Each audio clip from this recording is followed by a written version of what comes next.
तो स्वागत है तुम्हारा हमारे चैनल स्टडी विद एनिमेशन में। तो आज हम पढ़ने जा रहे हैं कार्बन एंड इट्स कंपाउंड का पार्ट 2। तो हमने कर लिया था अप टू C4 के आइसोटोप्स तक। एंड अगर तुम्हें इसका पार्ट 1 देखना है देन आई बटन पे क्लिक करो। तो स्टार्ट करते हैं आज के टॉपिक को, जो है will you be my friend, जो तुम्हारे बुक में भी है। तो चलो करते हैं इस वीडियो को शुरू। तो देखो, हमने पढ़ा था कि कार्बन एक बहुत ही फ्रेंडली एटम है जो बॉन्ड बनाता है with carbon and hydrogen only. But देखो, कार्बन और भी बहुत सारे एलिमेंट्स के साथ बॉन्ड बना सकता है, जैसे कि halogens, oxygen, nitrogen and sulphur. And ये हो सकता है जब तुम एक हाइड्रोजन को हटा के उसके बदले में इनमें से किसी एक को लगा दो। एंड अगर हम हाइड्रोजन को हटा के किसी और एलिमेंट को कार्बन के साथ जोड़ दे देन इस केस में उस एलिमेंट को हम कहेंगे हेट्रो एटम। एंड ये कुछ हेट्रो एटम जो तुम देख ही सकते हो, जैसे alcohol, aldehyde, ketone, carboxylic acid. And इस ग्रुप को हम कहते हैं फंक्शनल ग्रुप। अगर हम हाइड्रोजन को हटा के OH लगा दे तो ये हो जाएगा इथेनॉल, जिसमें OL रिप्रेजेंट करता है alcoholic group of atom. And अगर इसमें OH हटा के एक ऑक्सीजन का एटम एंड एक अल्कोहल का एटम लगा दे देन ये हो जाएगा इथेनोइक एसिड। एंड ये याद रखना कि कार्बन बस 4 एटम शेयर कर सकता है, इसलिए इस केस में और एक हाइड्रोजन नहीं लग सकता। एंड अगर तुम्हें देखना है कि कार्बन कितना एटम शेयर कर रहा है, तुम्हें देखना है कि तुमने डायग्राम सही बनाया है या नहीं, देन तुम्हें कार्बन के पर्सपेक्टिव से देखना होगा। तो आई होप तुम्हें यहाँ तक समझ आ गया होगा। एंड हाँ, अगर तुम्हें इस डायग्राम को इक्वेशन में लिखना है देन ये तो बहुत ही ईजी है। तो देखो, तुम्हें करना यह है कि पहले कितना एटम है वो गिन लो, एंड उसके बाद जितने भी हाइड्रोजन है उसे भी गिन लो, एंड एट लास्ट जो फंक्शनल ग्रुप है उसे लिख लो। या फिर ऐसे भी लिख सकते हो जिसमें C के पास है 3 एटम, सो ये होगा CH3। उसके बाद है एक कार्बन, एक ऑक्सीजन एंड एक अल्कोहल, जिसे हम लिख सकते हैं COOH। सो आई होप तुम्हें यहाँ तक समझ आ गया होगा। तो चलो अब आते हैं इनटू होमोलोगस सीरीज। तो देखो, एक continuous series of a compound is known as homologous series, जैसे CH3OH, C2H5OH, C3H7OH and C4H9OH। अगर इसे और सिंपल वे में देखो तो ये होगा methanol, ethanol, propanol and butanol. तो चलो अब आते हैं into the nomenclature of carbons में। तो देखो, अगर तुम्हें एक कार्बन कंपाउंड को नेम करने बोला है देन तुम इसे कर सकते हो by 3 simple step. Step 1, find करो कि वो कंपाउंड में कितने कार्बन है। अगर 4 है तो ये होगा ब्यूटेन। स्टेप 2, फाइंड करो उस कार्बन कंपाउंड में कौन सा फंक्शनल ग्रुप है। अगर कार्बोक्सिलिक एसिड है देन हम उसे कहेंगे ओइक एसिड।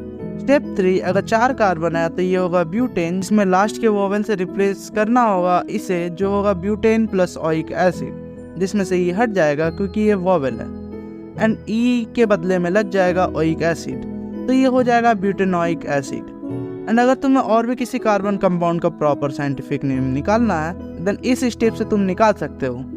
एंड इस चार्ट को भी याद कर लो, क्योंकि इसके ही हेल्प से तुम अपने वर्ड का सफिक्स को चूज कर पाओगे। तो चलो अब बढ़ते हैं आगे। अब चलो समझते हैं आइसोमर्स को ऑफ अ कार्बन कंपाउंड। तो देखो, आइसोमर्स का मतलब होता है एक ऐसा कंपाउंड जिसका सेम हो एटॉमिक फार्मूला बट डिफरेंट हो इन स्ट्रक्चर, जैसे C4H10, जिसका एटॉमिक स्ट्रक्चर कुछ ऐसा भी दिख सकता है एंड कुछ ऐसा भी दिख सकता है।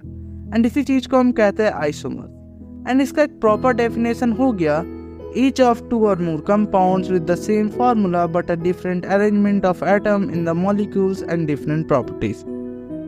तो चलो अब आते हैं into the chemical properties of carbon compounds में। जैसे कार्बन कंपाउंड्स का एक केमिकल प्रॉपर्टी है जो है कंबसन। अब देखो, कार्बन एक ऐसा एलिमेंट है जो बर्न हो सकता है ऑक्सीजन के साथ एंड फॉर्म कर सकता है कार्बन डाइऑक्साइड। एंड ये होता है एक एक्सोथर्मिक रिएक्शन, क्योंकि ये रिलीज करता है large amount of heat and light, जैसे कि CH3CH2OH, जिसे हम बोल सकते हैं इथेनॉल, क्योंकि इसमें 2 कार्बन है, सो ये होगा इथेन। एंड इसमें एक अल्कोहलिक फंक्शनल ग्रुप है जिसे हम मिला के बोलेंगे इथेनॉल, प्लस O2 जो फॉर्म करेगा CO2 plus H2O plus heat and light. And हाँ, ये याद रखना कि कोई भी इक्वेशन को तुम करोगे देन उसे तुम्हें बैलेंस करना होगा। अगर तुम्हें बैलेंस करना नहीं आता तो आई बटन पे क्लिक करो, उसमें चैप्टर 1 है जिसमें मैंने बताया है बैलेंसिंग। अब देखो, अगर तुम सैचुरेटेड हाइड्रोकार्बन्स को बंद करोगे देन ये फॉर्म करेगा क्लीन फ्लेम, जबकि एक अनसैचुरेटेड हाइड्रोकार्बन फॉर्म करेगा yellow flame with a lot of black smoke. And ये सब कुछ बेसिक थिंग है जो तुम्हें जानना चाहिए।